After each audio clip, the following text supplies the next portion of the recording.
কি হলো? নুন ঠিক আছে? হুম।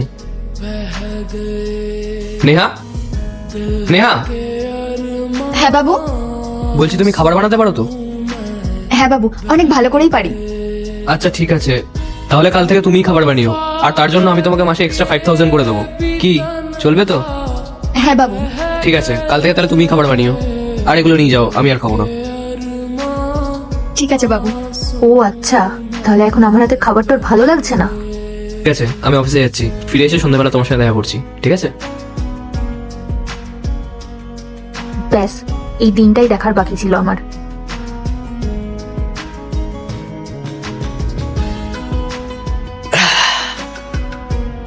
পূজা, এক কাপ কফি বানিয়ে দাও না, মাথাটা খুব ধরেছে।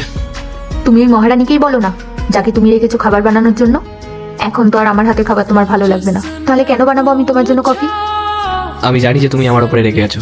আচ্ছা শোনো, আমি বলছি তোমাকে কি হয়েছে। আরে কালকে সানডে ছিল না, কালকে যখন আমি মার্কেটে যাচ্ছিলাম কিছু জিনিস আনতে, তুমি জানো আমি ওখানে গিয়ে কি দেখেছি? আরে নেহা, শোন এদিকে আয়। তোর বরের তো শরীর খারাপ, তুই চিকিৎসা করাবি কি করে? কি করব কিছুই বুঝতে পারছি না। আরে তুই একটা কাজ করতে পারিস তো, তোর মালিককে বল না, ওনার থেকেই টাকাটা নিয়ে নে।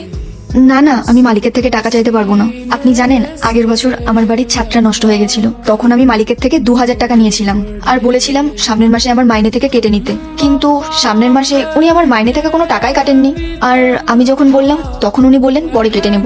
এটা বলতে বলতে মালিকের 1 বছর হয়ে গেছে, উনি কোনো টাকাই কাটেননি।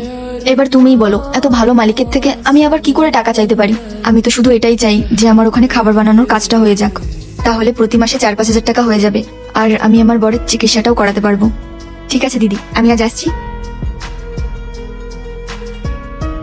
দেখো, ওই বেচারির টাকার প্রয়োজন ছিল, কিন্তু ও কাউকে বলতেও পারছিল না, সেই কারণেই আমি ওকে সাহায্য করেছিলাম, যাতে করে ও কাজও পেয়ে যাবে, আর ও সাহায্য হয়ে যাবে, আর ও নিজের বরের চিকিৎসাও করাতে পারবে।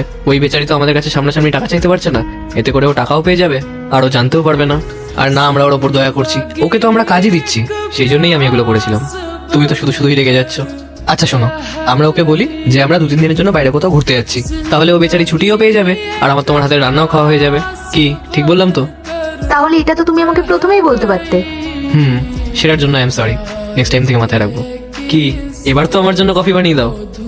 বানিয়ে দিচ্ছি, দাঁড়াও। আর শোনো, হাত ধুয়ে বানিও কিন্তু। তাই নাকি? আমার মালিক আর আমার মালিকের বউ কত ভালো, ওনারা আমার ব্যাপারে এত ভালো ভাবে। ভগবান, ওনাদের মতো মালিক তুমি সবাইকে দিও।